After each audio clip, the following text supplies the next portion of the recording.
Welcome to 5G study centre. Class 8 का RS. Agarwal math आज हम स्टार्ट करने जा रहे हैं। स्टार्ट है नंबर सिस्टम। आज आपको क्लास 7 में जब आप इंटीजर पढ़े होंगे और क्लास 8 में आपको नंबर सिस्टम पढ़ने को मिल रहा है। इंटीजर्स अगर आप बना लिए होंगे, होल नंबर अगर आप जानते होंगे, रेशनल नंबर जानते होंगे, तो ये चैप्टर आपके लिए बहुत ज्यादा ही आसान है। अगर आसान नहीं भी है ना तो हम कर देंगे। बोले कैसे? इस तरीका से आपको बेसिक कुछ भी ना नहीं पता होगा, अगर इस वीडियो को अगर फुल वॉच कीजिएगा ना तो आपको ये तो कंफर्म हो जाएगा कि रेशनल नंबर कहते किसको है। जो टॉपिक्स रहेगा ना वो उसी टॉपिक पे, जो क्लास 8 में जो टॉपिक रहेगा उस अगर वो टॉपिक अगर होल नंबर पूछ रहा है तो होल नंबर का पूरा डिटेल देंगे। अगर इंटीजर्स पूछ रहा है तो उसका भी पूरा डिटेल देंगे। अगर रेशनल नंबर पूछ रहा है तो उसका भी डिटेल देंगे। इरेशनल पूछ रहा है तो उसको भी डिटेल देंगे।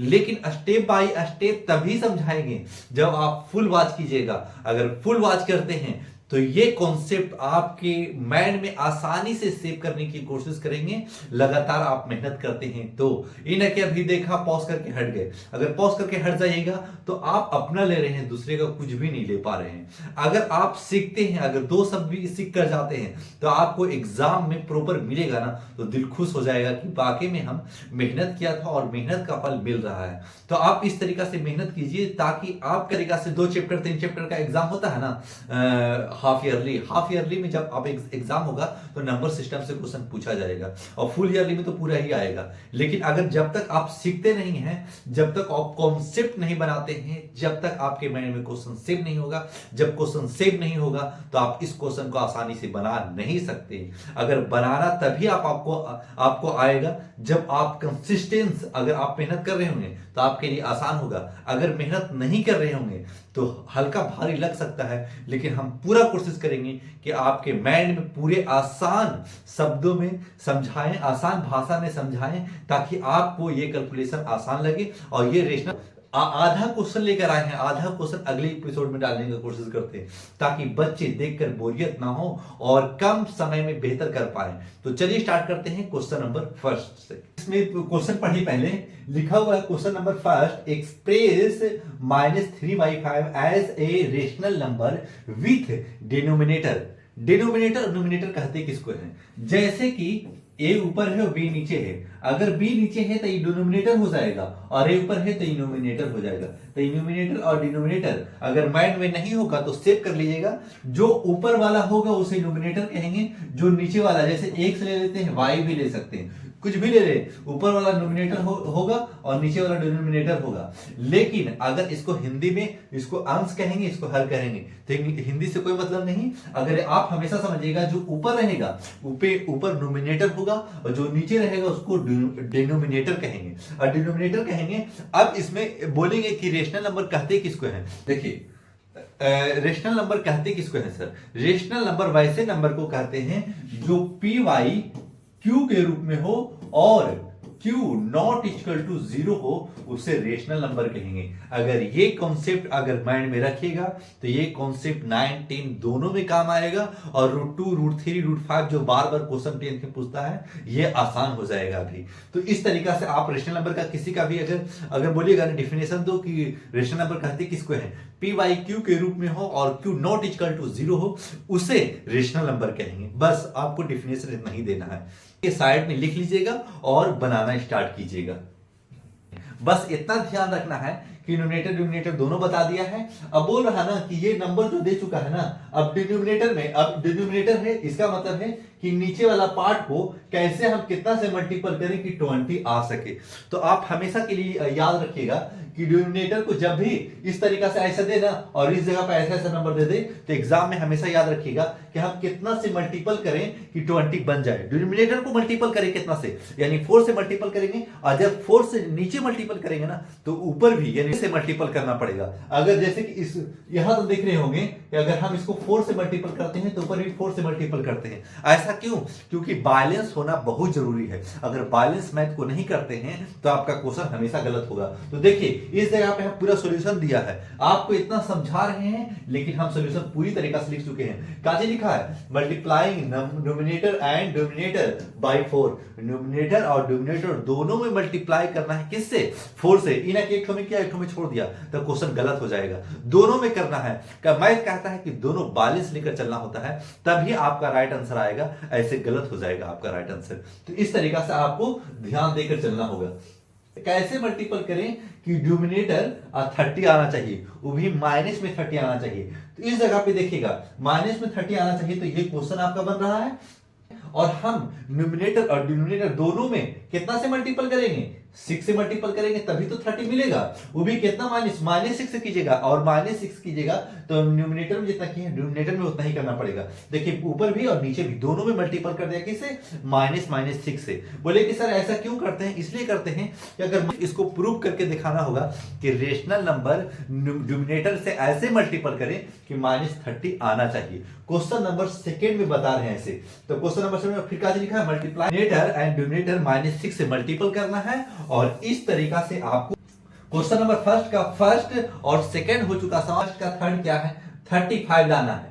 तो इसका मतलब है कि 5 डिनोमिनेटर में पहले मल्टीपल करेंगे, कितना से मल्टीपल करें कि -35 आ जाना चाहिए।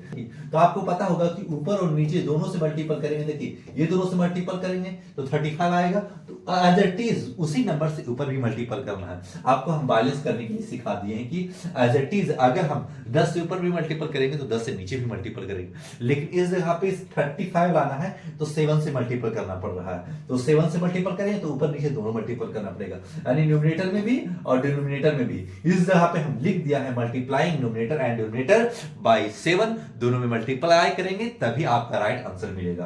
क्वेश्चन नंबर 4 क्या है? क्वेश्चन नंबर 4 में उसी टाइप का है कि -40। इसका मतलब है कि 8 से मल्टीपल करना पड़ेगा न्यूमरेटर और डिनोमिनेटर दोनों से। डिनोमिनेटर हमारा पूरे तरीके से क्लियर होना चाहिए, -40 और -40 ऊपर नीचे दोनों से मल्टीपल कर दिया। अब कटेगा तो इक्वल ही रहेगा, तो माइनस माइनस प्लस हो जाएगा और ये माइनस नीचे माइनस रह जाएगा। तो ये आपका मल्टीप्लाइंग न्यूमरेटर एंड डिनोमिनेटर -8 से मल्टीप्लाई करेंगे और ये हो जाएगा आपका right answer. Question number first का 1 2 3 4 हो चुका समाप्त। क्वेश्चन नंबर सेकेंड है express -4298 as rational number with denominator 7 denominator आना चाहिए। तो डिनोमिनेटर 7 कैसे आएगा? आप सीधे दिमाग में यही कॉन्सेप्ट रखिएगा, जब 7 आए ना तो आप 98 को 7 से मल्टीप्लाई कर लीजिएगा तो 1 आ जाएगा ना। तो लिखिएगा 7 1 7 और ये हो जाएगा 2 2 8 4 और 428 -0 डिनोमिनेटर अगर रिमाइंडर 0 हो गया तो इसका मतलब है जो क्वाड्रेंट बचेगा उसी को नीचे डिवाइड मारना पड़ेगा। ऊपर नीचे डिवाइड कहने का मतलब है कि देखिए ऊपर भी डिवाइड मार दिया 14 से, नीचे भी जो क्वाड्रेंट जो बचेगा ना उससे, जैसे कि आपको नहीं पता रहेगा कि हम 7 नंबर इधर डिनोमिनेटर 7 आना चाहिए, हमको डिनोमिनेटर 7 आना चाहिए। तो डिनोमिनेटर 7 कैसे हमको पता रहेगा कि डिनोमिनेटर हम 7 कैसे ला सकते हैं? तो जो नंबर रहे वो लास्ट तो आप डिवाइड मार दीजिए और जो क्वाड्रेंट बचे ना उसी से आप पहले डिवाइड मार दीजिए। देखिए इस जगह पे क्वाड्रेंट से डिवाइड मार, जब डिवाइड मारेगा ना तब 40 आ जाएगा। तो आपको पहले ये कॉन्सेप्ट याद रखना होगा कि जो लास्ट में जो रहेगा डिनोमिनेटर उसी से हम पहले डिवाइड मार लेंगे और जो क्वाड्रेंट बचेगा ना उसको हम इससे डिवाइड मार लेंगे ताकि हमारा हमको डिनोमिनेटर 7 बचना चाहिए। तो डिनोमिनेटर 7 हमको थोड़ी ना पता कि डिनोमिनेटर 7 कैसे बचेगा, तो पहले हम इसको पहले डिनोमिनेटर को हम पहले डिवाइड मार लेंगे, उसके बाद में ऐसा काम करेंगे और इस तरीका से राइट आंसर देंगे। ऊपर भी 14 से नीचे भी 14 से। बोले सर हमको डायरेक्ट समझ में आ रहा है, डायरेक्ट जो समझ में आ रहा है उसको ठीक है, लेकिन कॉन्सेप्ट दे रहे हैं और इस तरीका से आप नोट्स बना सकते हैं। पूरी तरीका से बेहतर नोट्स तैयार होगा आपका। भाई बहन जो भी अगर पिछले 7 में होगा जो 8 में आएगा उसके लिए ये आपका नोट्स बहुत काम करेगा, ताकि आप जो भाई बहन होगा वो आसानी से नोट्स देख करके समझ सकता है। अगर नहीं भी समझेगा ना तो आप समझाइएगा तो समझ जाएगा।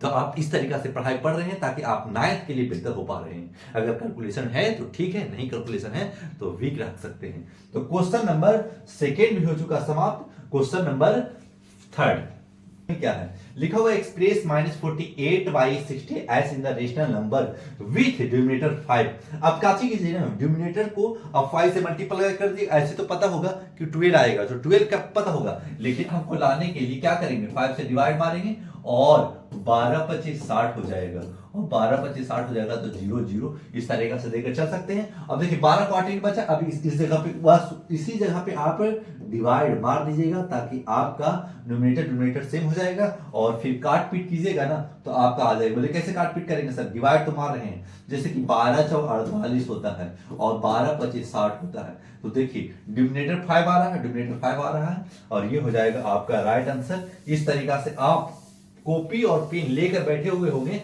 तो नोट्स बढ़िया से आप बेहतर कॉपी लीजिए, कम से कम 50-60 रुपए वाला, और उसमें पूरी तरीका से ये नोट्स बनाकर रख दीजिए और लिख दीजिए हेडिंग में, कॉपी में लिख दीजिए नोट्स का आर्य सवाल मैथ नोट्स लिख करके आप कोई पेज में लिख करके और उस पर चिपका दीजिए। उसके बाद में जो भी आपका पिछला पीढ़ी पढ़ने वाला आएगा उसको आसानी से देखकर समझ करके आसानी से आगे बढ़ सकते हैं। क्वेश्चन नंबर 3 हो चुका समाप्त। क्वेश्चन नंबर 4 में 4 क्वेश्चन है। जब क्वेश्चन नंबर 4 में 4 क्वेश्चन है तो देखिए -12/30 और -40/, इतना तो हमको पहले क्वेश्चन पढ़ना पड़ेगा। तो पहले जब भी क्वेश्चन देखिए ना तो पहले क्वेश्चन पढ़ने की कोशिश कीजिए। काची लिखा हुआ है express each of the following rational number is standard, इसको स्टैंडर्ड फॉर्म में करेंगे। स्टैंडर्ड फॉर्म कहने का मतलब स्टैंडर्ड फॉर्म कहते हैं किसको है सर, 8 में जब डिफिकल्ट करेगा तो आपको कैसे समझना पड़ेगा कि हम कैसे इसको बना सकते हैं। इसको बनाने का सिर्फ एक ही तरीका दिमाग में रखिएगा कि देखिए स्टैंडर्ड फॉर्म है ना, जैसे कि हम ले लेते हैं 20/90 ले लेते हैं, तो इसको स्टैंडर्ड फॉर्म में इसको जितना काटिए उसको काट के देखिए और दोनों इक्वल डिजिट से काटिएगा, इनके के ऊपर दूसरा डिजिट से काट दीजिए, नीचे दूसरा डिजिट से काट दीजिएगा, ऐसे गलत हो जाएगा। हम 5 से काट रहे हैं, 5 4 जा 20 और 18 5 जा 90। अब देखिए अब 5 से दोनों काटा है, अगर दोनों से मल्टीपल 5 से करेंगे ना तो देखिए ये दोनों मिल जाएगा। अब इस तरीका से करना पड़ेगा, ऊपर नीचे इक्वल डिजिट से, यानी 5 से दोनों से काट रहे थे हम, ऊपर भी 5 से काट रहे नीचे से भी 5 से काट रहे। अब जब काटा तो 4/80, इसी को कहते हैं क्लास 8 में स्टैंडर्ड फॉर्म, यानी कोई भी डिजिट अगर रहे उसको काट पीट के एकदम छोटा यानी लिस्ट नंबर में कन्वर्ट करके आंसर देना होता है। तो लिस्ट नंबर पहले कन्वर्ट कर लीजिएगा, उसके बाद में आप डायरेक्ट आंसर दे सकते हैं। आपको समझा दिया और आपको फिर आप क्वेश्चन पे चलते हैं। क्वेश्चन क्या है, क्वेश्चन है देखिए आप डिनोमिनेटर आप कुछ भी 12/30, अब इसको काटते रहिए। अब देखिए कि एचसीएफ क्या रहा 12 और 6 का, एचसीएफ इतना लिख सकते हैं, अगर बोलिएगा ना तो इतना हम लिखे उखेंगे नहीं, टाइपिंग उपिंग नहीं इतना करेंगे, हम डायरेक्ट आंसर देके निकल सकते हैं। लेकिन हम चाहते हैं कि आप नोट्स तैयार करें और नोट्स जब कोई देखे तो वाकई में कहे कि वाकई में ये बच्चा पढ़ाई कर रहा है। तो इस तरीका से अब देखिए ऊपर नीचे से आप हम 6 से डिवाइड मारा, 6 डिवाइड मारेगा ना तो देखिए ऊपर नीचे हम अपने आप से अभी बताया क्या चीज, जो लिस्ट नंबर जो लिस्ट जो नीचे एकदम कम मिनिमम में जो बचेगा ना वही आपका स्टैंडर्ड फॉर्म होगा। और स्टैंडर्ड फॉर्म जैसे कि 6 एचसीएफ, आप डायरेक्ट ऊपर और नीचे का एचसीएफ लीजिएगा और एचसीएफ जो भी आएगा ना वो आप डिवाइड मार दीजिएगा ऊपर और नीचे से, और डिवाइड मार दीजिएगा ना तो क्या आएगा -2/5, और ये हो जाएगा आपका राइट आंसर। क्वेश्चन नंबर 4 का फर्स्ट हो चुका समाप्त। क्वेश्चन नंबर 4 का सेकंड, 4 का सेकंड क्या है, क्वेश्चन नंबर 4 का सेकंड है -49। अब ऊपर नीचे अब दोनों का पहले एचसीएफ लेंगे, जो एचसीएफ मिलेगा वो ऊपर नीचे से आप डिवाइड मार दीजिएगा, जो एचसीएफ बचेगा ना आप डायरेक्ट एचसीएफ जो बचा डिवाइड मार दीजिए और नीचे भी 7 से डिवाइड मार दीजिए। इस तरीका से डिवाइड इस जगह पे देखिएगा, देखिए दोनों ऊपर और नीचे दोनों में 7 से डिवाइड मारी और डिवाइड जो मारी तो लिस्ट नंबर प्राप्त हो गए, और लिस्ट नंबर क्या आया -2/7, यानी ऊपर को भी 7 से डिवाइड मारना है, नीचे भी 7 से डिवाइड मारना है, और जो आपका क्वार्टेंट रहेगा ना वही आपका राइट आंसर होगा। और क्वार्टेंट देखिए 7 से मारा तो क्वार्टेंट क्या बचेगा, तो क्या लिखेगा 6 7 दूनी 14, इसी तरीका से आप लिख सकते हैं 7 और 14 क्या लिखेगा 2r में, और ये इसी को कहते हैं क्वार्टेंट। मेरा दिमाग में सेव कीजिएगा, क्वार्टेंट कहते हैं किसको, क्वार्टेंट जो देखिए इसको कहते हैं डिवाइडर, और जो नीचे बचता है उसको रिमाइंडर, और इसको कहते हैं क्वार्टेंट। अब क्वार्टेंट को आपको समझना पड़ेगा। डिवाइड मार दिया, डिवाइड मारा तो हमारे पास 2/7 आ चुका है। अब थर्ड में आ जाएंगे, थर्ड में क्या है 24/7। अब इसका भी एचसीएफ, लेकिन एचसीएफ हमारे पास 8 आएगा, और जब 8 आ जाएगा ना तो ऊपर और नीचे दोनों से 8 से डिवाइड मार लेंगे। जब डिवाइड मारेंगे तो लीस्ट नंबर हमारा प्राप्त होगा -3/8, और ये हो जाएगा हमारा राइट आंसर। क्वेश्चन नंबर 4 का थर्ड क्वेश्चन हो चुका समाप्त। क्वेश्चन नंबर 4 का फोर्थ। क्वेश्चन नंबर 4 का भी उसी तरीका से है, ऊपर और नीचे देखिए 63 है, यहां तक नहीं लिखाया है, टाइपिंग बढ़ने से गलत हो गया है, तो 63 है। अब ये दोनों का एचसीएफ लेंगे तो दोनों का एचसीएफ 9 आएगा, और जब 9 आएगा ना तो ऊपर और नीचे दोनों को 9 से डिवाइड करना पड़ेगा, -9 से, और माइनस आपका क्वाड्रेंट बचेगा, वो आपका राइट आंसर हो जाएगा। तो इस तरीका से आप डिवाइड मार रहे होंगे और अपना अपना पट आप आंसर देते चले जा रहे होंगे। क्वेश्चन नंबर 4 हो चुका समाप्त। क्वेश्चन नंबर 5, पहले क्वेश्चन पढ़ते हैं। क्वेश्चन नंबर 5 क्या है, which of the two rational numbers is greater in the given pair. जो ग्रेटर है, जो कौन बड़ा है, माना कि हम आपका एक एग्जांपल ले लेते हैं 2y3 और 4y6। जब भी आप देखिए ये आप बोलेगा कि कौन बड़ा है, तो आप ध्यान रखिएगा ये दोनों सेम है। बोले कैसे सेम है सर, देखिए इसको काटेंगे 2 2 जा और 3 2 जा 6, सेम है ना। तो इस तरीका से डिवाइड भी मारते हैं ना तो आंसर में कोई भी ना तो आंसर इक्वल ही मिलता, अलग अलग नहीं मिलता। तो फिर कैसे लेंगे इसको, देखिए क्वेश्चन क्या करेगा, 4 इज आपके 12, ठीक है। अब देखिए अब ये दोनों में से कौन बड़ा होगा, अब जो बड़ा होगा उसके तरफ आप मुंह कर दीजिएगा। तो आप हमेशा याद रखिएगा कि जब तक हम डिनोमिनेटर को सेम नहीं करेंगे, जब तक हम नहीं बता सकते कि बड़ा कौन हो सकता है, छोटा कौन हो सकता है। के लिए 4 ऊपर से मल्टीपल करना पड़ेगा और नीचे से मल्टीपल करना पड़ेगा। तो देखिए 4 2 जा 8 और 4 3 जा 12। अब बता दीजिए कि डिनोमिनेटर दोनों सेम हो चुका, तो अब बड़ा कौन, अब डिनोमिनेटर दोनों सेम हो चुका ना, तो बड़ा ये हो गया, कारण ऊपर ज्यादा डिजिट है। इसका मतलब है कि 8 रुपया है, 12 आदमी को बांटना है, और 4 रुपया है, 12 आदमी को बांटना है। इसका मतलब 45 पैसा इस तरीका से सबके पास बटेगा, और इस तरीका से आपका ऐसे आपको एग्जैक्ट आंसर पता चलेगा। ऐसे अगर एग्जैक्ट आंसर पता चलेगा ना तो आपका राइट आंसर होगा। ऐसे एग्जैक्ट आंसर नहीं दीजिएगा ना तो आप माना कि उठाइएगा और पट से कह दीजिएगा कि जीरो है और -2 है, इसका मतलब कुछ तो कुछ होगा ना, तो आप पट से ऐसे कीजिएगा और ऐसे क्या कीजिएगा ना, आप इधर मोड़ दीजिएगा चेहरा, तो आपका ये राइट आंसर होगा। लेकिन अगर यही निगेटिव होता ना तो -2y9 है ना, तो देखिए 0 बड़ा हो जाएगा। क्यों, क्योंकि अगर हम किसी से कर्ज लिए 10 रुपये कर्ज लिए और कोई भी कुछ भी कर्ज ना लिया, यानी हमसे वो बेहतर है। क्यों बेहतर है, क्योंकि उसके पास कुछ भी निगेटिव में नहीं है। जब निगेटिव में नहीं है तो वो पॉजिटिव में है, इसका मतलब है कि हमसे वो बड़ा है। क्यों, पैसे के मामले में, जैसे कि माना कि हम कर्जदार हैं 10 रुपया, वो कुछ भी नहीं है, तो निगेटिव में तो नहीं है, हम निगेटिव में हैं, तो मुंह किसकी तरफ मुड़ेगा, यानी हमसे बड़ा वो हो जाएगा। उसी तरीका से इसमें आप डाटा है, आप पट इसमें आप डाटा दिखा करके हैं, और डिनोमिनेटर अगर सेम रहेगा ना तो आप सिर्फ ऊपर वाले डिजिट को इक्वल देख करके आगे निकल सकते हैं। देखिएगा जैसे देखिए अब ये दोनों में से बड़ा कौन, ये 3/8 0 से बड़ा है, चलिए इसका राइट आंसर मिल जाएगा। फिर ये -2y, तो ये बड़ा है, बोला लेकिन नेगेटिव रहेगा तो 0 बड़ा हो जाएगा। अब इस जगह पे देखिए माइनस है और ये प्लस है, और डिनोमिनेटर यानी ये बड़ा होगा, देखिए इधर हो गया। अब ये दोनों में से बड़ा कौन, अब डिनोमिनेटर दोनों सेम, तो बड़ा ये, क्योंकि ये कम कर्जदार है, यानी -4 रुपया, -5 रुपया है, तो माइनस यानी माइनस तो और 4 रुपया देना है, हमको 5 रुपया देना है, तो इसका मतलब है कि हमसे बड़ा 4 है, तो हमसे बड़ा 4 हो जाएगा निगेटिव में। ये चौथा क्वेश्चन हो चुका समाप्त।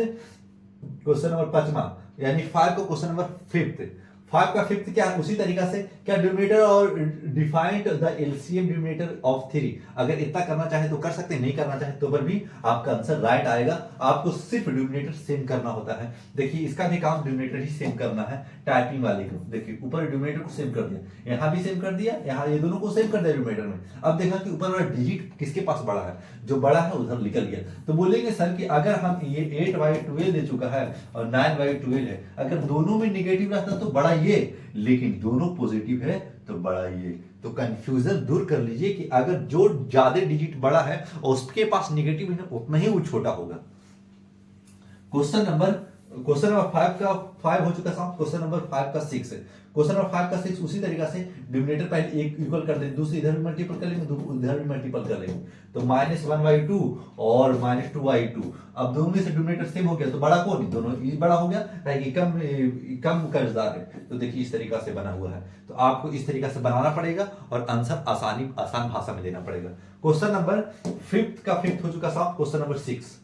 लेकिन कोई प्रॉब्लम ना होना चाहिए, हम कोशिश किया है कि बच्चे को पूरी तरीका से दिखे। तो देखिएगा, अगर दिख रहा होगा ना तो कमेंट कीजिएगा, फिर से हम इसको कन्वर्ट करने की कोशिश करेंगे। Which of the, पहले क्वेश्चन पढ़ रहे हैं, which of the two rational number is greater in the given pair। अब गिवन पेयर है, अब रेशनल नंबर, पहले तो आप डिनोमिनेटर और डिनोमिनेटर को पहले आप डिनोमिनेटर को सेम कीजिएगा। जब डिनोमिनेटर को दोनों को सेम कर लीजिएगा ना, तभी आप सोल्व कीजिएगा। आप इसको 7 से मल्टीपल कर लीजिए, इसको 3 से मल्टीपल कर लीजिए। देख 7 से मल्टीपल कर लिया है, इसको 3 से मल्टीपल कर लिया है। अब इस दोनों को डिनोमिनेटर दोनों इक्वल आ चुका। अब दोनों में से बड़ा कौन, दोनों में से बड़ा कहा है कि ये निगेटिव कम है और ये निगेटिव ज्यादा है, इसका मतलब है कि ये दोनों में से बड़ा -24 होगा और ये हो जाएगा राइट आंसर। क्वेश्चन नंबर 6 का 1 हो चुका समाप्त। क्वेश्चन नंबर 6 का सेकंड डिनोमिनेटर को इक्वल करेंगे। अब क्या करेंगे ना कि इसको 8 से मल्टीपल करके देंगे इसमें, और इसको 9 से मल्टीपल कर देंगे।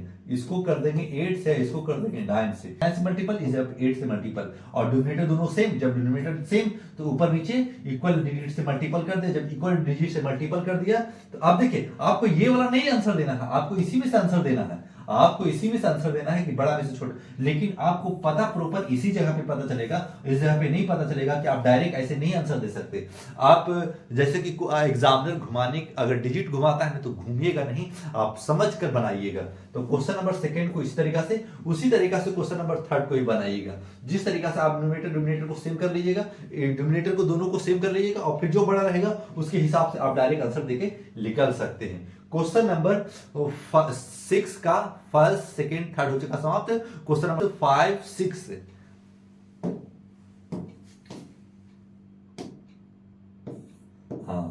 4, 5, 6 देखिए। अब 4 में है, जो अभी हम बताए उसी तरीका से करना है। आप दोनों को HCF, देखिए HCF आप लीजिए चाहे ना लीजिए, आपसे उससे आपको वहां दिखाना नहीं है, लेकिन दिखाते हैं तो ये बेहतर है। आप क्वालिटी के बच्चे नहीं दिखाते हैं तो पर भी आप डायरेक्ट आंसर देके निकल सकते हैं, लेकिन आपको इसको दोनों डिनोमिनेटर को इक्वल करना पड़ेगा। उसके बाद में आप डिसाइड कीजिएगा कि बड़ा कौन होगा। आप इसमें भी उसी तरीका से कर सकते हैं, डिनोमिनेटर को दोनों में इक्वल कर लीजिए, दोनों इक्वल हो गया। अब देखिए निगेटिव कौन ज्यादा है, तो निगेटिव सबसे ज्यादा ये है, यानी ये दोनों में से बड़ा कौन। अब देखिए अब डिनोमिनेटर अगर सेम है तभी हम बता पा रहे हैं कि ये बड़ा है, क्योंकि ये कम कर्जदार है, ये ज्यादा कर्जदार है। तो इस तरीका से यहाँ नहीं पता चल रहा था, लेकिन इस जगह पे पता चला, इसलिए इस तरीका से आंसर देना है। क्वेश्चन से आंसर देना है, ये ना कि आप अलग से क्वेश्चन से आप डायरेक्ट आंसर दे सकते हैं। आप यहां से आप डायरेक्ट बताइएगा तो आपका क्वेश्चन गलत होगा। तो डिनोमिनेटर से देखिए, इसमें 2 से मल्टीपल कर लिया होगा, इसमें से कुछ से मल्टीपल नहीं किया होगा, क्योंकि हमको एक तरफ से मिल रहा है तो दोबारा करने की जरूरत नहीं है, खाली डिनोमिनेटर सेम करना है। जैसे भी सेम कीजिए आप। अब बोलिए कि सर हम इधर 10 से मल्टीपल कर लेते हैं, इधर से 5 से, तो वह भी आपका गलत नहीं होगा। क्यों नहीं गलत होगा, कहीं कि डिनोमिनेटर सेम कर लिए। लेकिन अगर हमको आसान जो लग रहा है उसी में कन्वर्ट कर दिया है, तो आप पहले HCF ले लिए। अगर HCF लेना है तो ले लीजिएगा, नहीं लेना है तो आप डायरेक्ट देकर निकाल सकते हैं। क्वेश्चन नंबर 6 का 6 भी उसी तरीका से है। खाका तैयार कि डिनोमिनेटर अब इसमें 5 से मल्टीपल कर लीजिएगा तो ऊपर भी 5 से मल्टीपल कर, अब दोनों इक्वल हो जाएगा। अब दोनों इक्वल होगा, इसका मतलब है कि बड़ा हो जाएगा। क्यों बड़ा हो जाएगा, इसका मतलब है 3 रुपया कोई निगेटिव में है, जब मल्टीपल कीजिएगा ना 2.4, यानी देखिए अब -3 निगेटिव, यानी ये दोनों में से ये कम निगेटिव है और ज्यादा निगेटिव है, तो इसका मतलब है कि -12/5 ये राइट आंसर हो जाएगा। क्वेश्चन नंबर एक्सरसाइज 1A हम क्वेश्चन नंबर 1 से लेकर के 6 तक बना चुके, और क्वेश्चन नंबर जो भी बचा हुआ होगा हम अगले एपिसोड में खत्म करने की कोशिश करेंगे। जो भी बच्चे इस वीडियो को देख रहे हैं लाइक सब्सक्राइब जरूर करके जाइएगा, और ये वीडियो उस बच्चे के पास शेयर कर दीजिए जो बच्चे वाकई में कमजोर है मैथ में, ताकि अपने आप को इम्प्रूव कर पा रहे होंगे, उसके पास जरूर शेयर कर दीजिए, ताकि वो अपने आप को इम्प्रूव करके बेहतर कर पाए और आपका एक दिन नाम ले सके। तो दीजिए मुझे इजाजत। Thanks for watching.